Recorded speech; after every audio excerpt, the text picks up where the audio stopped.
So welcome back to the channel. Now, my voice sounds a little different right now, but that's just because we just recently woke up a little bit ago. But as you guys know, we are big into televisions and we love buying televisions and playing games and experiencing them and seeing how the performance is. And we've done that for basically quite a while, for the last 2-3 years, with some TVs like the Samsung S95B QD OLED, which is the TV that we have right up in our game room. Also like the LG C1 OLED, the Hisense U8H that we also got fairly recently, and then other TVs like the Samsung QN90B and such, and the list goes on. So we've been really good and passionate when it comes to buying these and trying them out, and also keeping some of them because of how good that they are, and we really enjoy this. But there's actually two TVs that we are probably only going to be getting from this fall and the start of 2024, which, as you know, they're the two that are the title of the video, which are from LG and Samsung. So we'll go on ahead and we will show you the two TVs, and we will show you the rating of them from ratings.com to show you the brightness capabilities and the gaming function and just the overall of how the picture is on both. So stay tuned in and let's show you guys the two TVs that we're going to be getting the end of this year, later on in the start of 2024. So let's move over. Alright, so officially we have our first TV that we're showing you is we have the LG C3, and as you can honestly see, the TV is already up for sale way lower than its original price, which I still wanted to drop just a little bit more, in which that's what we're going to do, is we're going to wait until it actually drops about $300 more at least. When this TV becomes $1,800, that is going to be the time and when we're going to be getting it. But that will probably most likely happen this freaking October/November Black Friday season. But the LG C3, it is a slightly improvement over the C2, and it's definitely a decent big improvement over the LG C1, which we currently have the C1. We was looking into getting the C2, but now after seeing that the C3 is supposed to be 20% brighter than the C2, and it's supposed to also have a whole new game bar and all new settings menu system, it just was yeah, maybe this was smarter to wait and get the C3 instead of the C2. But as you can see, it is for the 65-inch size. It is for $500 off, and it's actually shocking because the TV basically just came out a month ago. So it's really, really shocking that they got this TV already for a very, very good discounted price. But let's go over to the ratings.com. So this is ratings.com, who has the review for the TV itself, and as you can see, it's an 8.8 mixed usage, so pretty much it's not really a mixed usage, it's basically a very good usage of all around. And as you can see from this picture right here of them with some of the menu on, you can definitely tell the menu is a lot different and all that. So that's one thing I really am excited to check this TV out, is to see how the menu system actually works. But as you can see, beside all the other things, you got 8.5 out of 10 for TV shows, 8.8 for sports, and then right here is the big one, 9.4 for video games, 8.7 for HDR movies, which it's still good overall, 9.0 for HDR gaming, and then 9.4 for PC monitor. So gaming seems to be what LG has their main focus on, especially when it comes to the C3. And I'm telling you, I'm very, very excited to get this TV later in this year. But we'll go ahead and scroll through all of these and show you the stuff. And then this is where you would get like how they say the contrast and the blooming, and then the lightning zone transitions and all that. And the HDR peak brightness, it looks definitely a slightly improvement over the C1, because the C1 was only a 6.9, and with the HDR being a 7.4 for game mode, I definitely am looking forward to this, and it seems like it's going to really look great. And this is the real peak brightness of what the average is for the TV. Now, the LG C2 was only able to go up to 422 nits on real scene peak brightness, and then the LG C1, which is the TV that we have, was only able to go up to 302 nits peak brightness. So when you really compare from the C1, this is literally almost like double of what the C1's capabilities is. So honestly, I did see this on Best Buy's website the other day, or not website, I meant in store, I should say. I did see this in Best Buy store the other day, and when I looked at it, I was like, okay, I can definitely see the brightness of over our LG C1, and it's definitely a noticeable brightness. But there's been a lot of people that have stated that there's technically not, but I think that there is now, actually seeing that. But the color gamut is great, the color volume, and this is the pre and post calibration, and gray uniformity, and everything so far good for this TV. And then the reflection handling, the HDR native gradient, now that's where it kind of falls a little bit short, but for most gamers, I really don't think that that's going to be a really huge deal, because the HDR is still going to give you some nice punchy highlights, and you basically are not going to be missing out. Now, this is a WOLED panel, so keep this in mind that LG's OLEDs are WOLED panels, and Samsung's OLEDs are basically QD-OLED panels, which we're going to show you the Samsung S90C after this. But this TV, as you can see, it is a native 120 hertz, and then for the gaming, you're basically getting like any other LG OLED model out there. You're basically getting 10 milliseconds at all resolutions at 60 hertz, and then all resolutions at 120. You're basically getting 5.5 to 5.6 and whatever.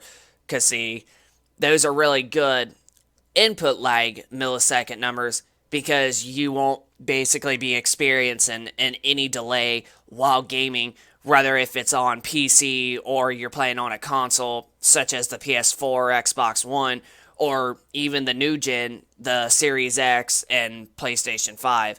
So you won't basically be losing out on anything. But all of that basically does show for the LG C3, and like we showed you, the LG C3 for the 65-inch size, but it is for the other sizes, it's actually already on sale for a very, very good price compared to its original launch price. So now we are officially moving on to the Samsung S90C. And as you can honestly see, it's also on sale for a very good price, for basically the same price and the same amount off. And honestly, this is probably the better TV out of the two. But the LG C3, it's still going to look incredible, and it's still going to give you a nice, clean, beautiful, colorful, rich picture, no matter what the odds are. Even with it being a WOLED, it's still going to give you nice, punchy, rich colors. But when it comes to the overall colors, QD OLED like this bad boy is definitely going to give you the better, brighter, richer colors than a regular OLED, even though it's not like a huge difference, but it's a noticeable difference, is what I mean to say, when you compare from a WOLED to a QD-OLED. But this is definitely going to be our last TV that we're going to get for probably the start of 2024, and then most likely we're going to be taking a break because of all the stuff that's going to be coming out with the new enhanced consoles is rumored to come out. We also got Grand Theft Auto 6. I mean, there's quite a lot coming out in late 2024 that's actually rumored and reported as speculation. But I gotta say, with the Samsung QD-OLED, the S95B last year model, which is the model we have right now, it's a freaking killer. Like, as good as that picture quality is, and the gaming performance of it, and the brightness capabilities out of all OLEDs before it, it's really something special. Like, I will admit, the S95B is straight up literally our favorite gaming TV, personally, that we have ever bought. So now we're going to go on to the ratings. Now, there is a higher up model such as the S95C. Now, ratings, as you see, recently just did their review on the S90C, but they did the review for the S95C like 3 months ago. But ever since they finally did the review for the S90C, if you really go back and you compare the S95C and the S90C, there's not really that much of a difference from the S90C to the S95C. Yeah, the thing of it is it might just get a slightly bit brighter, but other than that, I mean, it's got the same exact, specs and such. Like, it's got still an OLED. It's still going to give you rich colors of it being a QD OLED, and it's still going to be very, very sharp, and the input latency for gaming is exactly the same on both. So, honestly, you're really just going to be better off to basically save that like $400, $500, $600, $700 difference and just get the Samsung S90C instead of the S95C, just because like it's just not going to give you that much of a difference unless you really do care about the slightly tiny bit better color, but really you're not going to really tell any difference between the colors at all. But mainly it's the brightness. So if you really do like that extra bit of brightness and an OLED TV display, then I would say then go for it. But at this point, the S90C is still going to be decently bright, and it's honestly it's packing basically the same specs, and it's honestly not showing any difference between the two. So honestly, I would recommend just go for the S90C and save yourself a little bit of money, and better yet, that extra money, you can basically get a soundbar and basically get a better home theater setup if you done that, whereas you're paying for the same price as you would for the S95C, but yet you're still getting a good picture, and on top you're getting a soundbar that's going to look good. So, and then here's the HDR brightness of whatever, and the game mode is actually surprisingly better than regular.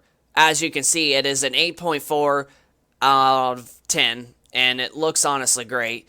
And the SDR peak brightness is right around 400 nits, which is still pretty good and still pretty average. So if you have a decently lit room, it'll just look so good. And the color gamut, which as you're seeing 9.4, is incredibly good. As you've seen with the LG C3 that we showed you, it was actually only an 8.7, whereas this is a 9.4. So yeah, QD OLED is going to give you more punchy, rich, vibrant colors than a regular traditional OLED would do. And it's actually 100% on both DCI P3 color space, and then Rec 2020 is 86 to 91. So you're going to see really good punchy colors on the QD OLEDs. And then post-calibration and pre-calibration all look good.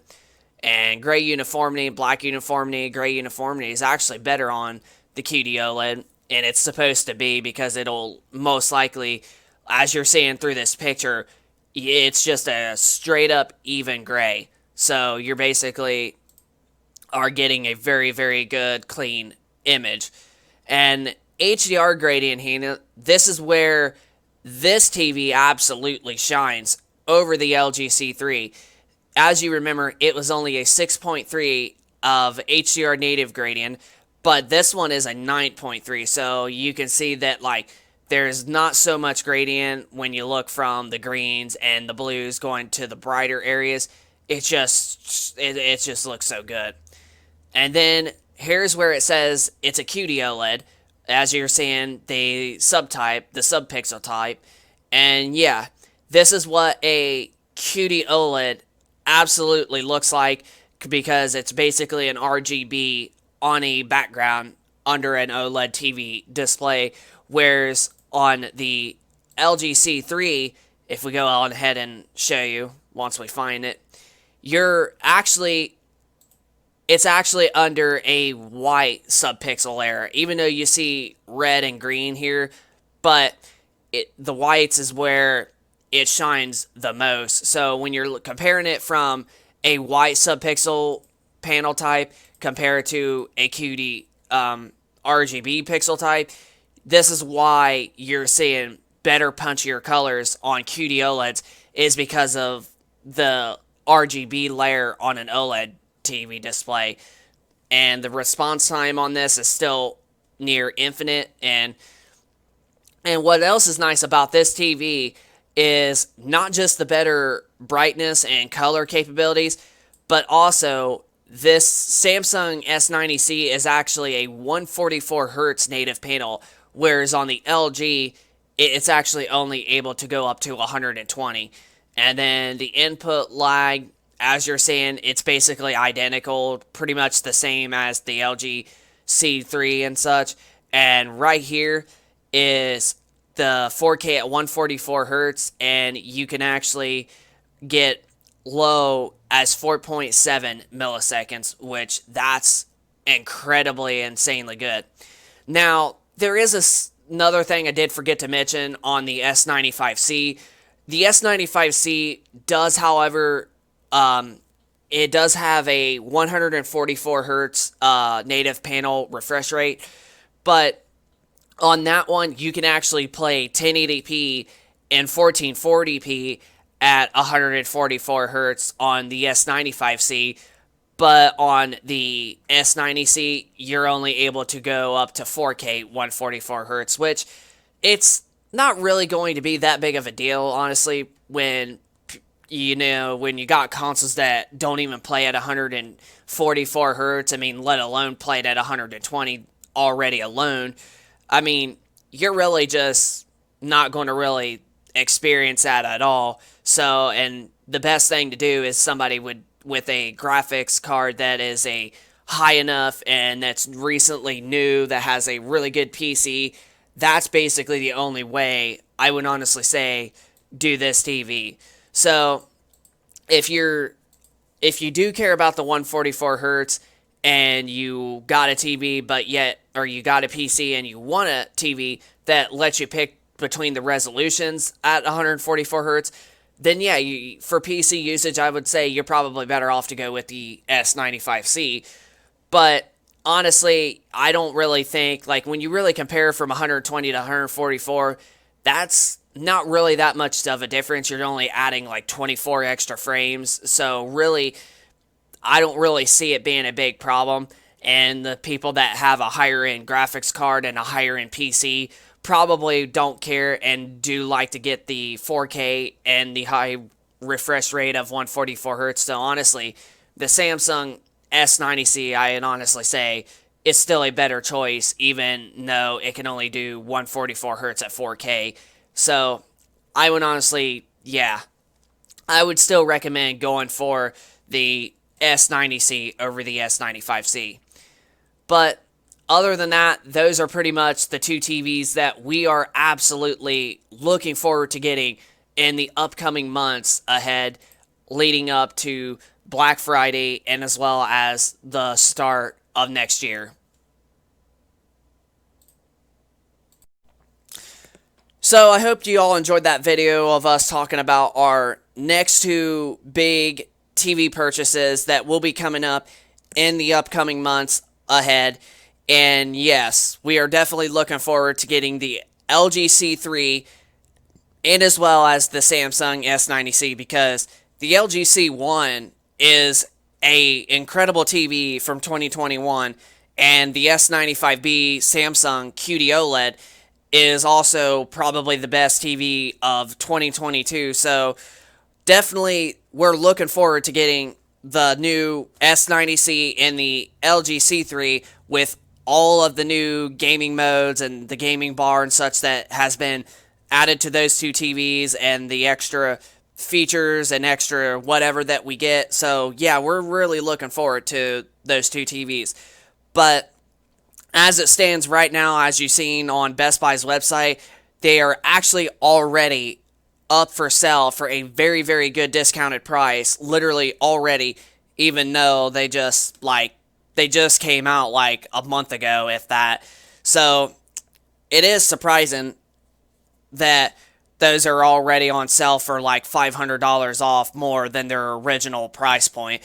But we're going to be waiting until the prices go down to like between $16 to $17 to $1,800, maybe possibly $1,900, which it's almost exactly there.